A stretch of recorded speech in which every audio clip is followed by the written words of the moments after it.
JFF President Michael Ricketts has come out swinging in response to some of the claims made by former senior national women's head coach Hugh Menzies recently.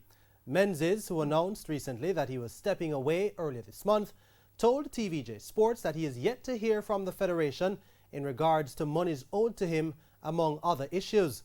Speaking on the Thursday edition of The Sports Grill on Hits 92 FM with Simon Crosskill, Ricketts blasted Menzies for his approach to the situation. The JFF and the women's program have major issues with Menzies. If I were to say the things that Menzies have done, it would cause all of us major sadness. So I will refrain from saying anything else. Just to say that Menzies up to now has not yet said to the JFF that here's a letter of resignation.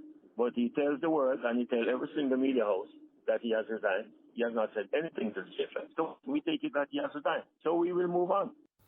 Ricketts also says that Menzies hasn't been truthful with his recent utterances in the media.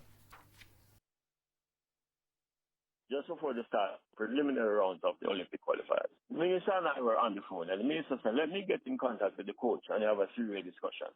Menzies said to us that he cannot come to the first stage of the qualifiers because he has a board meeting to attend. And the next day, Menzies was on the radio saying that he's not coming because the JFF owes him money. And I am surprised to hear him on every single media house saying all kinds of things except what his faults are and except the things that he has done that has upset the leaders of women's football and the JFF.